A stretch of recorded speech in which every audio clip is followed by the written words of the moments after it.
बात बेबात पे अपनी ही बात कहता है। मेरे अंदर मेरा छोटा सा शहर रहता है। दोस्तों, मेरा नाम है नीलेश मिश्रा। कहानियां सुनाता हूं। दोस्तों, मैं आपको सुनाने जा रहा हूं अपनी मंडली के सदस्य दीपक हीरा रंगनाथ की लिखी कहानी रोमियो रोमियो।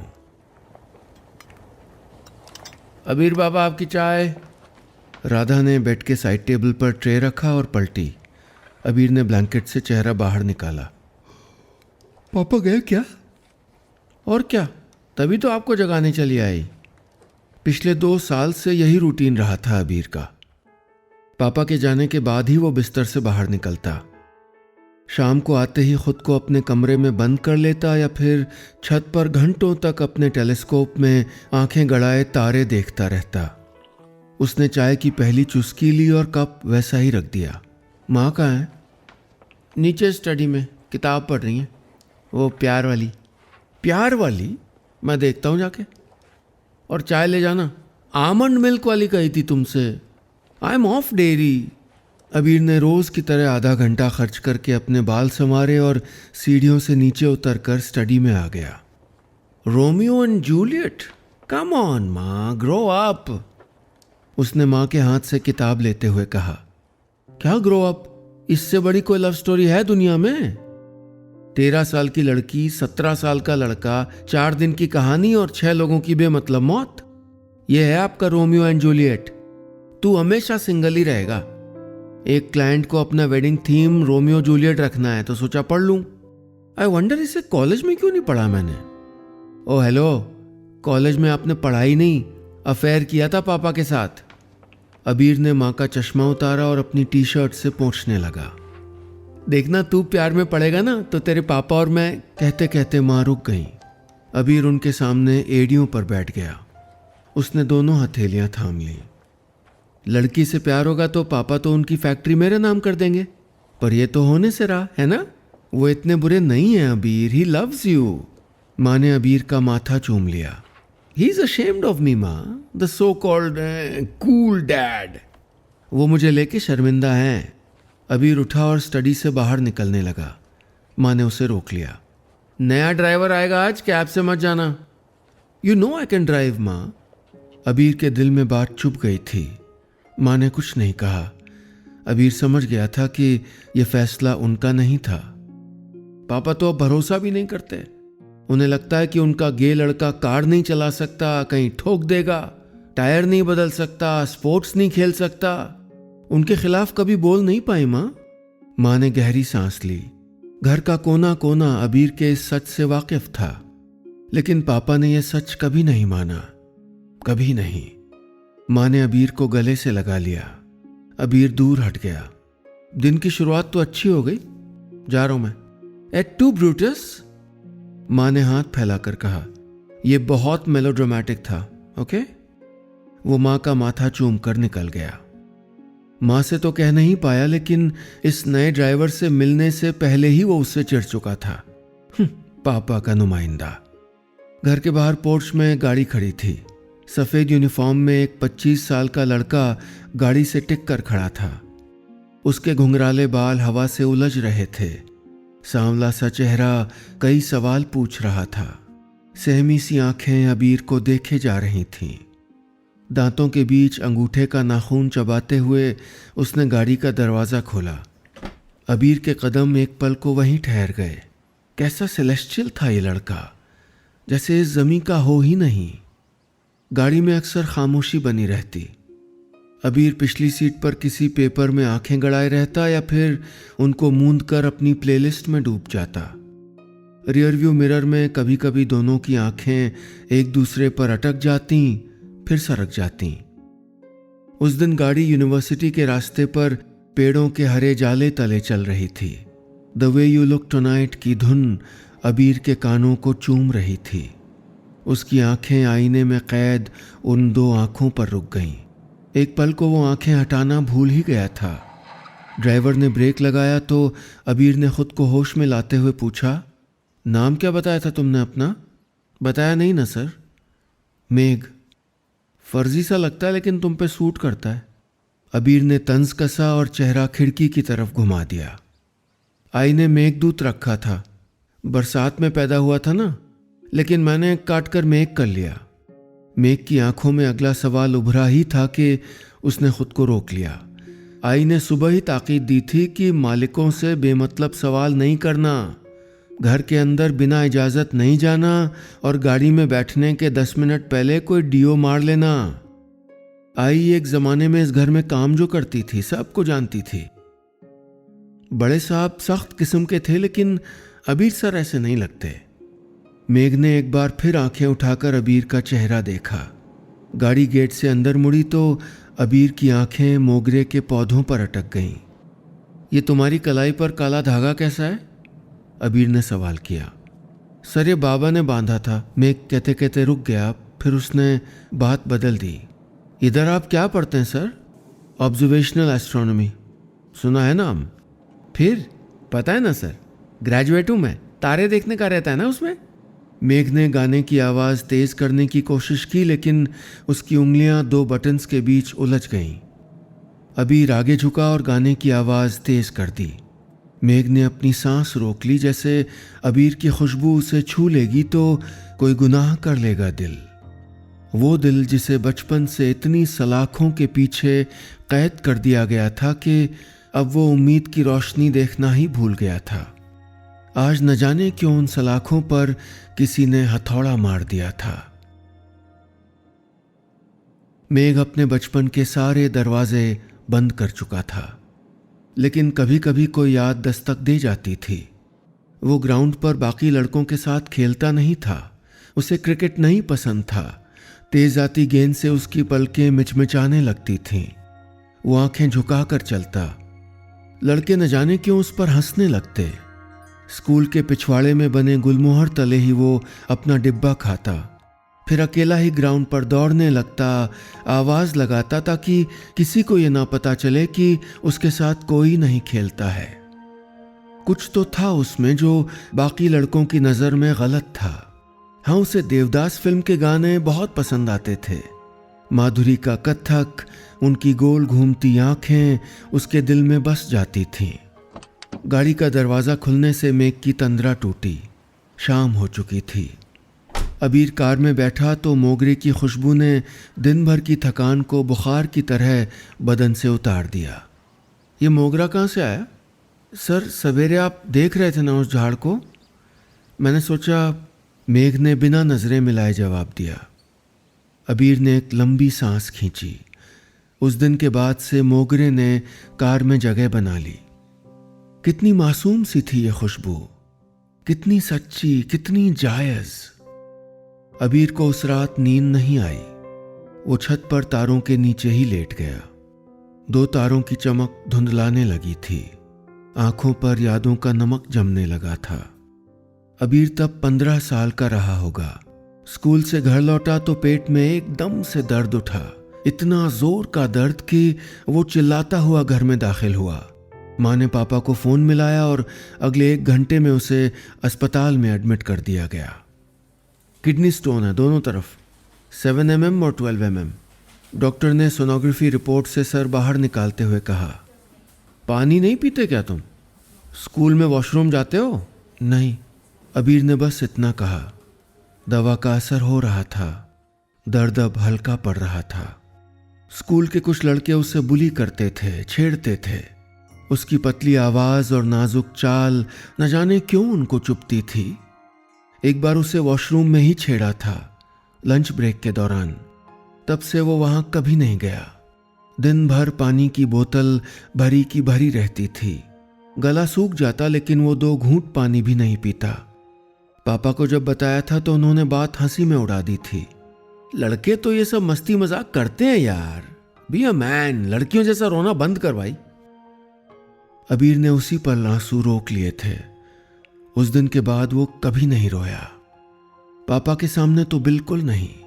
जब भी मन उदास होता वो अपने टॉय टेलीस्कोप में आंखें गड़ाए आसमान को तकता रहता। शायद वहाँ कोई दुनिया होगी, कोई दूसरी दुनिया जहाँ उसका होना गलत नहीं माना जाता हो। जहां उस पर बी अ मैन की बंदिश न कसी जाती हो। 18-19 की उम्र में उसने अपने बेस्ट फ्रेंड रेहान को स्पोर्ट्स प्रैक्टिस के दौरान बताया था ये राज कि वो गे है। चाहता था कि कोई तो हो जिसको उसका ये सच पता हो, जो उसे समझे और खुद को समझने में उसका साथ दे सके। अगले दिन जब वो ग्राउंड पर पहुंचा तो कबड्डी की टीम एक कोने में बैठी हुई थी। किसी ने उससे बात नहीं की।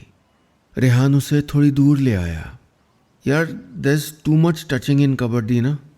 Boys are not comfortable with you. I hope तू समझ पाए। उसकी जाने दे, अपनी बता, क्या तू भी अनकंफर्टेबल है? अबीर ने रेहान को देखे बिना ही सवाल किया। उन दोनों के बीच की खामोशी ने सारी सफाई दे दी। तुझे लगता है मैं तुझे मोलेस्ट करूंगा, है ना? We are not perverts, we are human. उसी दिन के बाद अबीर क्लास में अकेला ही बैठने लगा। उसने जिसे भी अपना सच बताया वो उससे दूर होता गया। बस माँ ही थी जो उसके करीब थी। कन्वर्जन थेरेपीज, साइकाइट्रिस्ट्स, झाड़ फूंक वाले सारे बाबा लोग, सब कुछ करके जब वो हार गई तो उन्होंने मान लिया कि उनका लड़का ऐसा ही है। ये कोई डिसऑर्डर या बीमारी नहीं थी जिसे ठीक किया जाए। ये बस वो सच था जिसे मानने का कलेजा किसी के पास नहीं था। इतने साल बाद दिल की बेल फिर से हरी हो रही थी। मोगरे का फूल खिल गया था। मेघ से दोस्ती हो गई थी। दोस्ती थी या कुछ और, ये वो खुद नहीं समझ पा रहा था। लेकिन अगर मेघ को ये सच पता चला और वो भी दूर हो गया तो?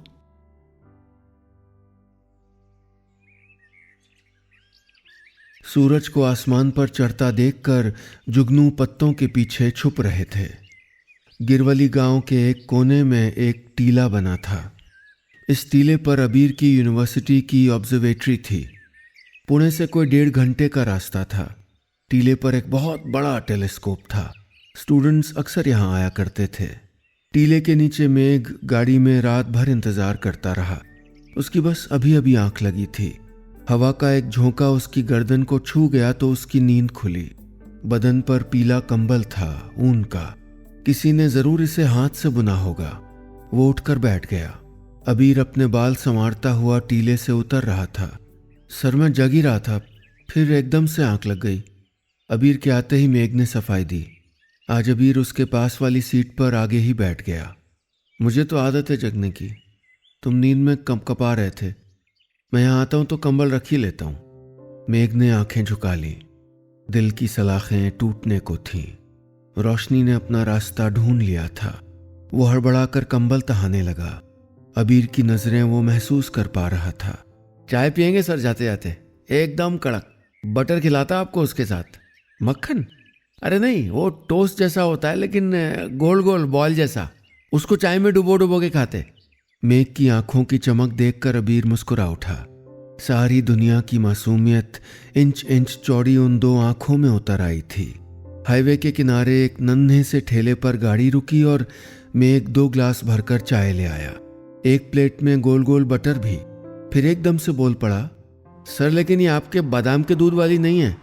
ये बटर ब्राउन ब्रेड का भी नहीं है, आपको जमेगा नहीं है सब। तब तक अबीर ने बटर का बड़ा सा निवाला मुंह में भर लिया था। तुम्हें कैसे पता मेरा आमंड मिल्क? मेघ ने आंखें चुरा ली। वो राधा दीदी मिलती है ना गेट पे, वो बोली। उसने बताया या तुमने पूछा? मेघ ने कोई जवाब नहीं दिया। फिर किसी ने आगे कोई बात नहीं की। और था ही क्या कहने को। रात के लगभग 10 बज रहे थे जब मेघ कार की चाबी लौटाने आया।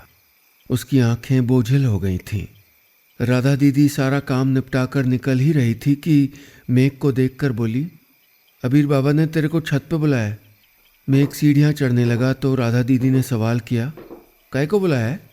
छत पे तो किसी को नहीं आने देते, उनकी दूरबीन रखते हैं उधर। मेघ ने कांधे उचकाए। वो कुछ बोले बिना ऊपर चला गया। सर जाना था कहीं? मेघ की आवाज़ सुनकर अबीर ने टेलीस्कोप से आंखें हटा लीं। तुम सर कहना बंद कर दो यार, नाम से बुलाओ, कोई तो दीवार कम हो। अबीर ने उसे इशारे से पास बुलाया। टेलीस्कोप पर हाथ रखकर बोला, अपनी एक आंख यहाँ रखो, देखो। मेघ ने कांच पर आंख रखी और दूसरी को हथेली से बंद कर दिया। ये क्या है?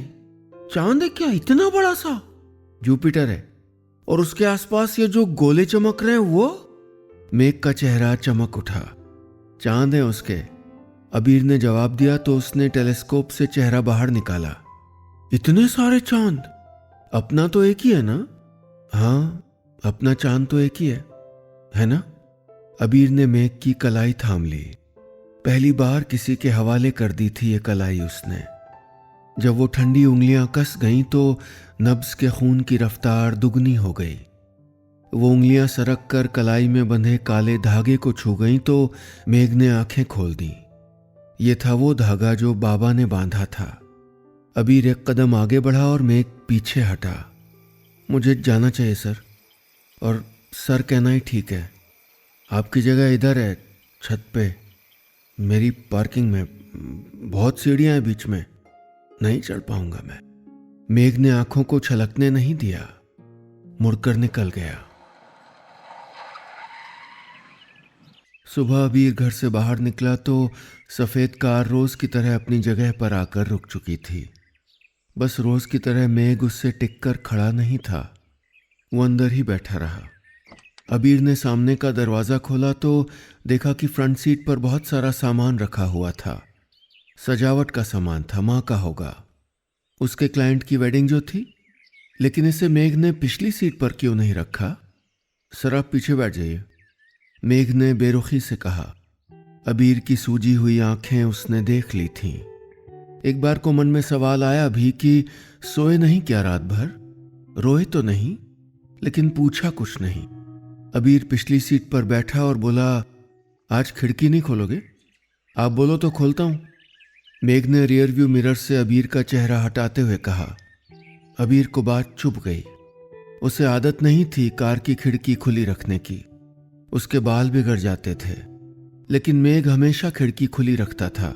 कहता था कि बाहर की खुशबू हकीकत के करीब रखती है इंसान को, वरना कार के नकली फ्रेग्रेंस में पता ही ना चले कि कब गुडलक चौक गुजरा, कब पेट्रोल पंप पर गाड़ी रुकी, कब बोटानिकल गार्डन के आम के टोकरे निकले और कब यूनिवर्सिटी गेट की रात रानी महकी।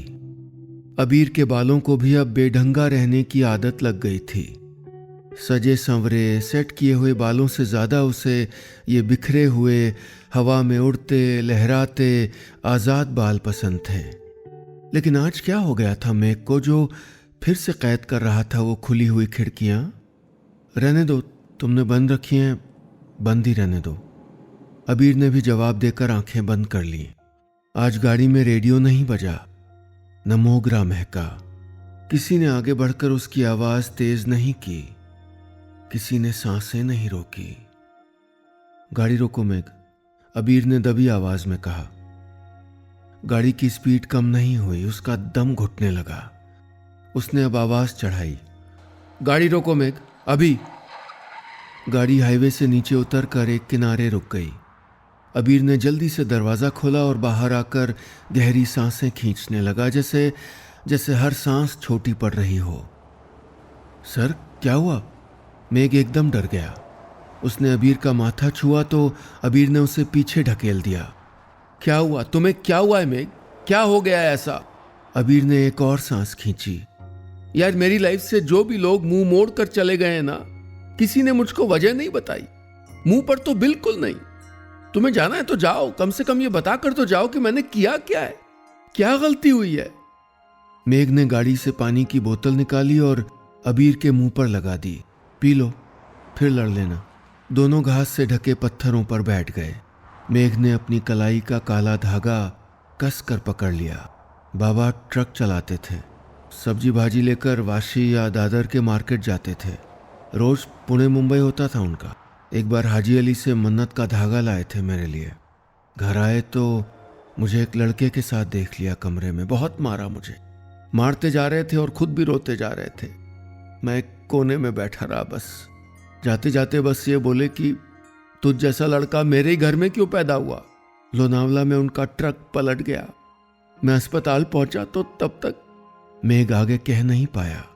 सारे जज्बात गले में जम गए थे। उसने अपना चेहरा घुटनों के बीच छुपा लिया। अबीर ने सर पर हाथ रखा तो मेघ दूर हट गया। उनके आखिरी शब्द कैसे भूल जाऊं मैं? तुझ जैसा लड़का मेरे ही घर में क्यों पैदा हुआ? आपने कल जब हाथ पकड़ा मेरा तो लगा वो देख रहे थे मुझे और शर्मिंदा थे मेरे होने पर। अबीर की आंख से आंसू टपक पड़ा। वो दोनों देर तक सड़क को देखते रहे। वो सड़क जिस पर मुसाफिर तो बहुत थे लेकिन सारे अकेले थे।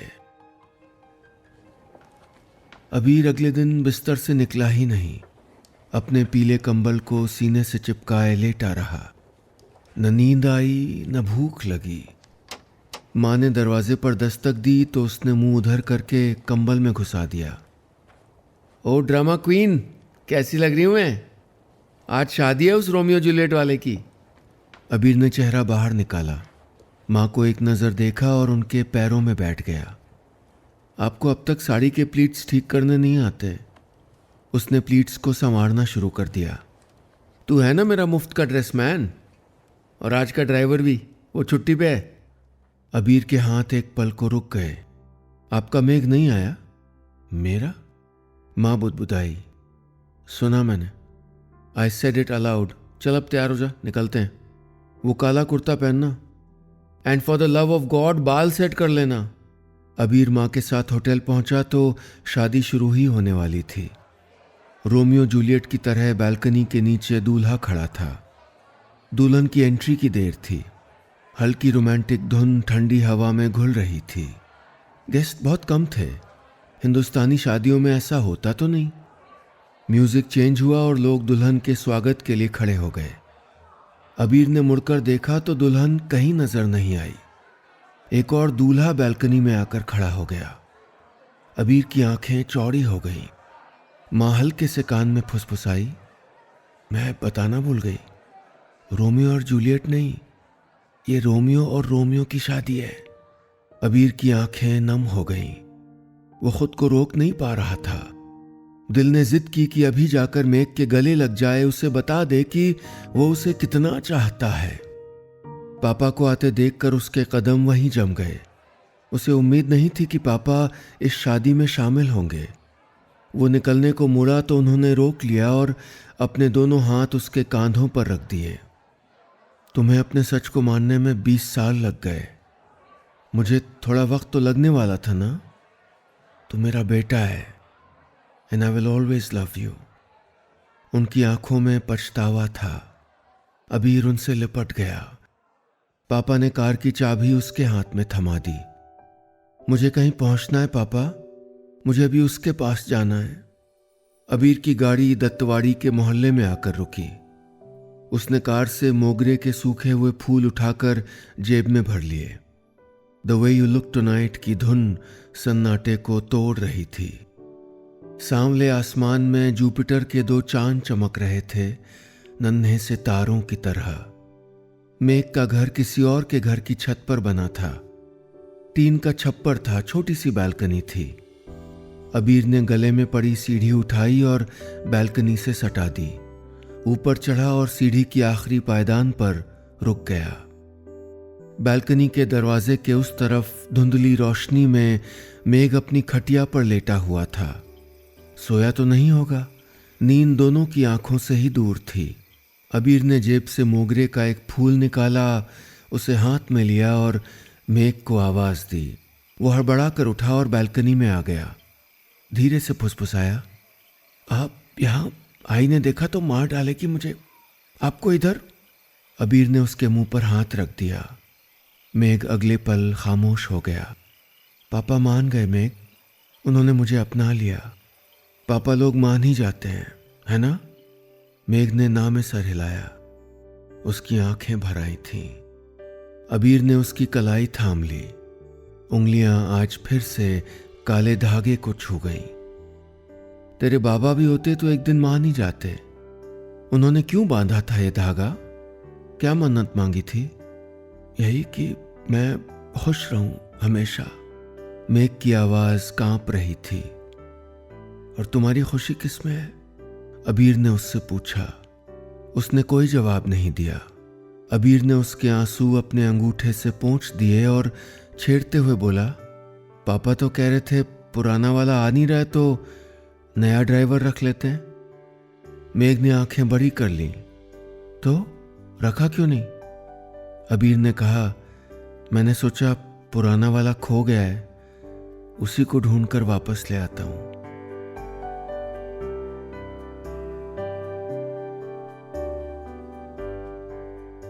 बस इतनी सी थी ये कहानी।